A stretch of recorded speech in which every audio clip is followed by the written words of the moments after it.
Estamos iniciando a análise do podcast João Câmara de um Jeito Novo, com os apresentadores Marcelo Azevedo e Carolina Fontes. Ok, vamos mergulhar no material que a gente tem hoje. Vamos lá.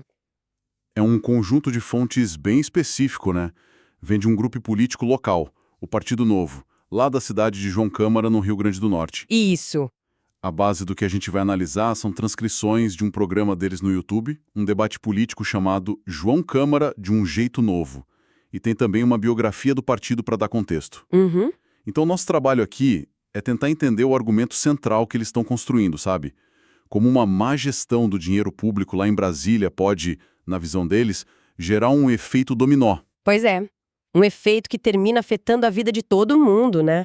Até na menor das cidades. Exatamente. E o que chama atenção logo de cara é como eles usam um caso local, tipo, quase um laboratório, para discutir problemas que são nacionais. Sei. A narrativa que eles montam é uma linha bem reta, assim.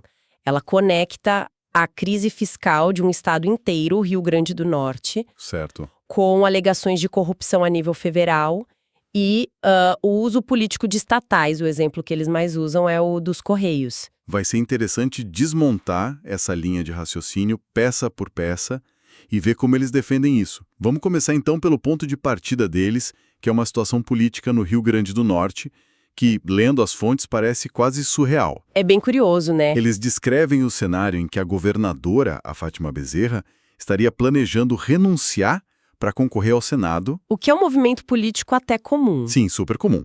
O problema é que o vice dela, o Walter Alves, teria simplesmente dito que, olha, não tenho interesse nenhum em assumir o governo. Exato. E a pergunta óbvia é, por quê? Né? Por que alguém abriria a mão de se tornar governador? Claro. E a resposta, segundo os documentos, é a situação fiscal, que eles descrevem como absolutamente catastrófica. Nossa. A recusa em assumir seria um sinal de que o rombo nas contas públicas é tão grande que o cargo virou um abacaxi que ninguém quer descascar, sabe? Entendi. Isso cria um vácuo de poder bizarro. Poderia levar a um cenário que eles dizem ser inédito, a Assembleia Legislativa ter que eleger um governador de forma indireta. É uma imagem muito poderosa.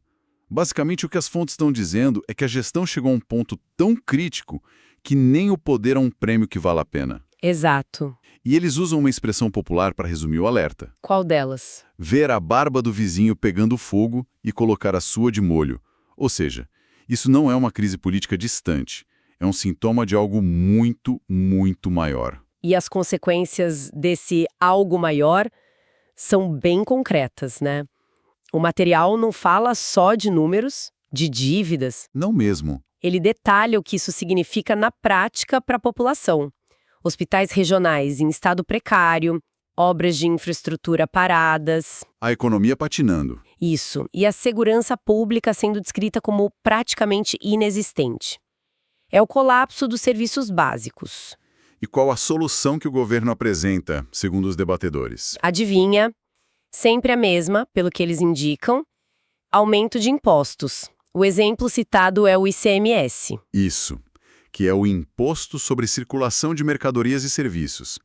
Para quem não está familiarizado, é aquele imposto estadual que incide sobre, quase tudo que a gente compra. Leite no supermercado, conta de luz. Tudo. A crítica que as fontes fazem é que, em vez de cortar gastos ou otimizar a máquina, a resposta padrão para má gestão é sempre a mesma. Passar a conta para o cidadão. Exatamente. Aumentando a carga tributária sobre produtos e serviços essenciais. Então, essa crise de sucessão no palácio do governo é, na visão deles, só o capítulo final. Uhum. O fim de uma longa história de má administração financeira, cujas consequências a população já sente há muito tempo, né? No bolso e na qualidade de vida. Pois é. Mas o interessante é que as fontes não tratam isso como um problema isolado do Rio Grande do Norte. Elas traçam uma linha direta com Brasília, certo? Exatamente. Eles argumentam que esse modelo de gestão não é uma particularidade local.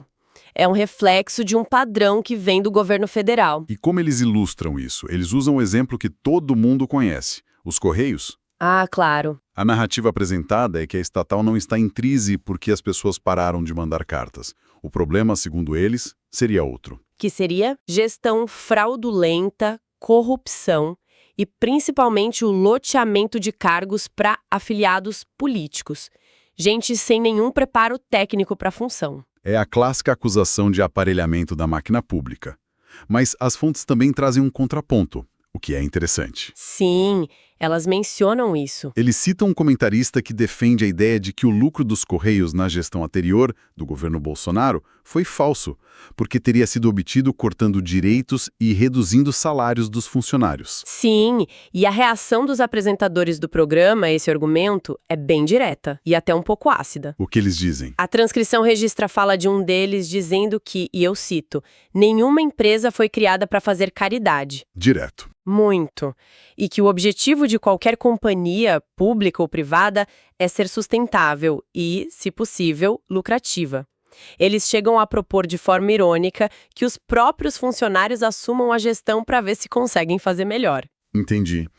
A visão que eles defendem é a de que a eficiência tem que vir antes de tudo. Isso. E é a partir dessa discussão sobre os Correios que o tom das acusações nas fontes muda, né? Fica bem mais pesado. Sim, muito mais. Eles usam o caso da estatal como um trampolim para falar de esquemas que eles consideram muito maiores e mais graves. Como o que, por exemplo? Aí eles mergulham em alegações de corrupção bem sérias. Mencionam um suposto rombo de bilhões de reais no INSS. O INSS, o instituto que paga as aposentadorias. Exato, de milhões de brasileiros. Esse rombo envolveria uma instituição financeira, o Banco Master. Junto com isso, eles falam no retorno do que chamam de mensalão. Nossa, essa é uma palavra com peso histórico enorme no Brasil. Exatamente.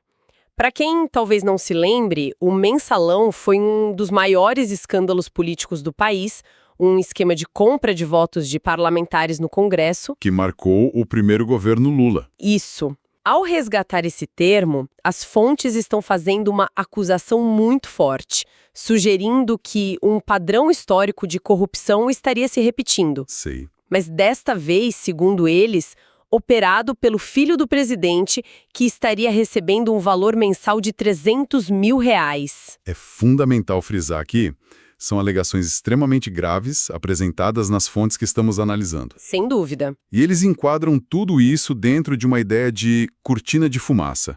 O que eles querem dizer com isso? A tese que eles defendem é que esses grandes escândalos servem para desviar a atenção da opinião pública dos problemas reais, sabe? Da má gestão do dia a dia. Enquanto todo mundo olha para um lado... Exato. Enquanto o noticiário se concentra nessas tramas de corrupção, o dinheiro público continua sendo, segundo eles, mal utilizado em outras frentes, seja em gastos supérfluos ou no inchaço da máquina. Entendi. Conectando tudo, o argumento é que o dinheiro que falta para consertar uma estrada no interior do Rio Grande do Norte é, metaforicamente, o mesmo que está sendo usado para manter esse sistema funcionando em Brasília. Então essa é a tese geral, um efeito dominó que vai da má gestão em Brasília até a crise fiscal nos estados. E aí as fontes fazem algo muito eficaz para o argumento delas. O quê? Elas trazem essa discussão toda para uma escala micro, para a cidade de João Câmara, para mostrar como essa lógica funcionaria na prática. É exatamente isso. João Câmara se torna um estudo de caso. E o foco principal da crítica deles no nível municipal é uma prática que, segundo eles, é generalizada. Os funcionários contratados. Isso. O emprego de contratados pela prefeitura em detrimento dos servidores que passaram em concurso. E eles não veem isso como uma necessidade administrativa para suprir uma demanda temporária? Não. A análise deles é muito mais dura. Como assim? Muito mais. Eles descrevem essa prática como uma forma institucionalizada e criminosa de compra de votos. Nossa. A tese que eles apresentam é chocante. Para cada funcionário temporário contratado por indicação política, existiria um servidor de carreira, Que passou em concurso. sim, que estudou e passou, e essa pessoa estaria em casa recebendo salário sem trabalhar só para ceder a vaga. E esse sistema, na visão deles, drena os cofres públicos? Exatamente. Drena um dinheiro que deveria ir para calçamento de ruas, saúde, educação. Deixa eu ver se eu entendi a mecânica que eles descrevem. Na prática, um funcionário concursado fica ocioso, mas recebendo, enquanto a vaga dele é usada como moeda de troca, Moeda de troca para empregar um aliado político. Que vai retribuir com apoio e votos. É isso. Essa é a engrenagem que as fontes denunciam. Um sistema que beneficia diretamente a classe política e seus apoiadores, mas com um custo altíssimo para toda a comunidade. Que fica sem os serviços pelos quais paga impostos. Exato. E para provar que isso não é só teoria, eles contam uma história muito específica que é quase cômica se não fosse um retrato tão sério do problema. Ah, sim. Envolve uma votação na Câmara Municipal e uma súbita e muito conveniente dor de barriga. Essa história é o ponto alto da argumentação deles. O cenário é o seguinte: a vereadora Jéssica Fernandes propõe um projeto de lei para valorizar os agentes de saúde do município. Ok? A prefeita da cidade, no entanto, veta o projeto. O veto, então, volta para a Câmara Municipal. E os vereadores precisam decidir se mantêm ou derrubam o veto. Exatamente. É um momento crucial. E é aí que entra em cena um personagem central, o vereador conhecido como Lila. Lila. E ele tem um detalhe importante. Ele também é agente de saúde. Ah, Então ele estaria votando em uma causa que o beneficia diretamente, além de beneficiar toda a categoria dele. A lógica diria que o voto dele pela derrubada do veto seria certo, né? seria o esperado. Mas, na hora da sessão, no momento da votação decisiva, o vereador Lila não aparece.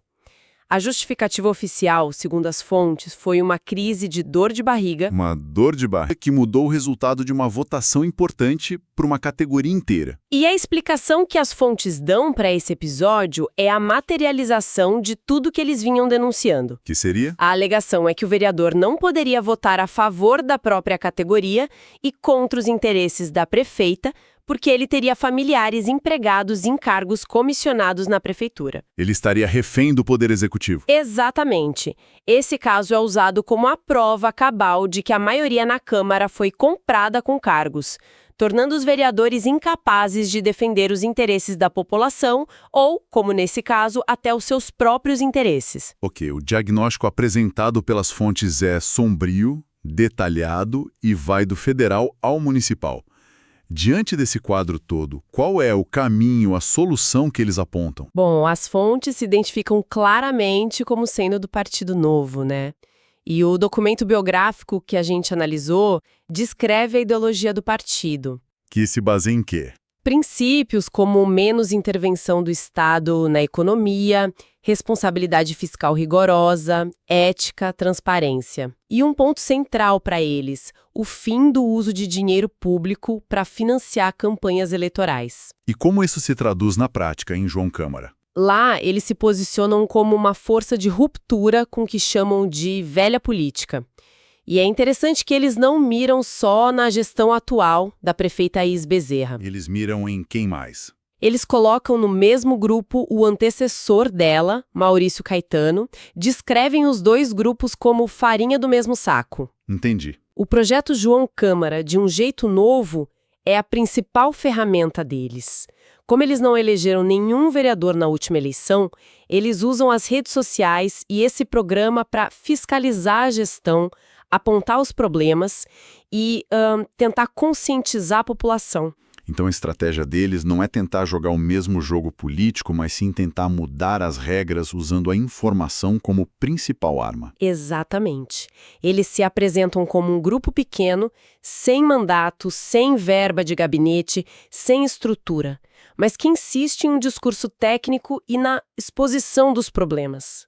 Qual é a aposta deles? A aposta deles, conforme descrito nas fontes, é que ao mostrar para o cidadão o custo real daquela vaga de contratado, que é a falta de limpeza de um barreiro na zona rural, a falta de um médico no posto de saúde, Sim. o cálculo na hora do voto pode eventualmente mudar.